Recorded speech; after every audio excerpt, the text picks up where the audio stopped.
دا خو مو تېله خیره ښځه راوسته د انډیا نه او دې نه پس به لکه خیر د مودي نه ښځه راولو دی خو له ټرت پرت وکړي دته چې دا سارنې جواب بیا دي که نه دی به لس کاله ړکم نه و د رب په فضل دې حواله ته ویم چې موږ ته په بروندو سترګو مه راګوره اوس په دا سرې سترګې در واړوو زما پټکي ته که د سپکو کتل ستا لوپټه باندې به اور ولګو بس مونږ کپنونه په سر تړلي دي انډیا ته وایي چې را میدان ته کېږه مونږ پښتانه لیوني خلک یو نه په ځان یو نه په جهان یو کترینا کیف پکې د ما ده او نورو بقیه چې څوک پکې تاسو ګیروئ کترینا کیف ته ما ده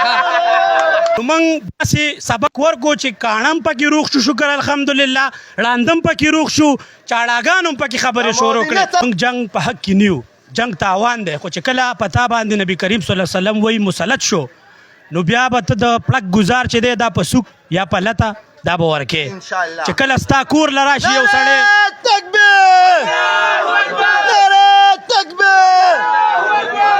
چې کله یو سړی ستا کور له رالی او ستا په ورې راکېښو او تا ته وایي چې روزه او روزه او نه دي پرېږدي نو بیا عزت ډېر خوږ شی دی بیا په هغې کې ځان هم قربانول پکار دي او یا هغه ختمول پکار دی او یا ځان ختمول پکار دی خو زه غټه مسله زمونږ د ملک او د قوم دا ده که نه چې دی کله هم داسې سخت وخت راشي نو ډېر منافقین داسې دي هغه بار خو دي اسرائیل امریکا شو هر کافر شو هغه دي خو زه د خپل کې نوجوانان دي هر څه دي په دې فیسبوک زه وینم که نه موږ هم استعمالو ګورو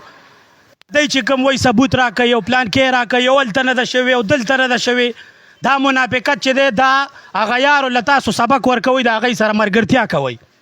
نو تاسو دا کوشش کوئ چې په داسې حالات کې د هرې پارټۍ سره تعلق ساتئ پارټۍ د خدای کامیابي کړي هغه یو ځان له مسله ده خو دې ټایم کې یو کېده پکار دي د هرې ادارې دفاع پکار ده د هرې پارټۍ دفاع چې کوم سړی اواز اوچتوي که هغه د هرې پارټۍ دی هغه سره شاته ودرېده پکار دي دا نه دي پکار چې موږ له ثبوت راکوي او هلته نه دي شوي او دلته نه دي شوي د دې مثال در کومه موسی علیه السلام پسې فرعون د دنیا جادوګران راغونډ کړه داسې ده او چې کله موسی علیه السلام هغه جادوګر چې کس ورکو او هغه یې هار ومنلو او هغه یې هم کلمه وویل ټولو په مشترکه چې موږ ایمان راوړو دا د الله سچه پیغمبر دی هغه یې هار ومنلو هغه یې هار تسلیم کو موسی علیه السلام یې سچه پیغمبر تسلیم کو خو هغه چې کومو خلکو راغوښتی و کومو کفارو راغوښتی و هغه بیا هم نه منل وایي دا جادوګر دی نو دا نن چې زمونږ قوم دا کومه لهجه استعمالوي کم په فیسبوک باندې کم په دې ټیک ټاکو باندې کمې دا ډرامې کوي که نه نو دا هغه د کفارو هغه یاد تازه کوي داسې وخت کې داسې کیسې نه دي پکار خپل ملک خپل قوم سره خپلو بچو سره ولا داسې ودرېده پکار دي چې دشمن وویني چې یاو دا یو متفقه فیصله ده د ټول ملک په یو ځای ولاړ دی یو موټی دی نو دا تاسو چې کوم منافقت کوئ څنګه چې به نبیانو مړي را ژوندي کول او هغوی ته به یې ووایي چې دا وګوره دا معجزه ده هغوی به وایي نه دا جادوګري ده دا پلان دا ډینګری دی داسې نن هم زمونږ قوم دا کیسې کوي هغه یاد تازه کوي د کفارو خدای ته وګورئ رسول ته وګورئ د الله کتاب ته وګورئ د دې خبرو نه واوړئ هغه هم تاسو ثبوت مو نه لیدو که نه دنیا ولیدو الحمدلله او داسې درست سره یې ولیدو چې که خیر هغه کاڼو هم واورېده ړندو هم ولیده او هغه چې چا خبرې نه شوې کولی شکر الحمدلله هغوی خولې هم کولی شوې داسې سبق ورکو چې کاڼه هم پکې روغ شو شکر الحمدلله ړانده هم پکې روغ شو چاړاګانو هم پکې خبرې شروع کړې خو دا کار مه کوئ د کفارو کار چې هغه نبیانو به هغوی ته معجزې وښولې هغوی به بیا هم ویې نه دا جادوګري ده توبه اعوذ بالله او دا دي او دا دي دا نن زمونږ قوم ټول نه دي چند کسان دي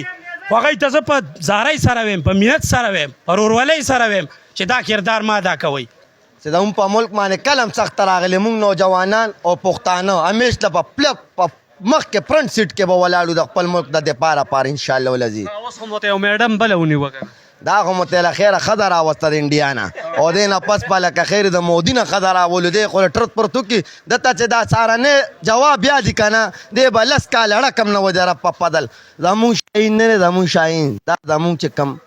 د دې د ټاکرې انشاءالله په دنیا کې څوک نشته ولې دې سره مدد د الله دی رب په فضل مونږ په 313 باندې 12000 والے دا مونږ ته څه څیزونه نه انشاءالله العزیز مونږ کې د ایمان جذبه د رب په فضل د څه قرباني ورکوې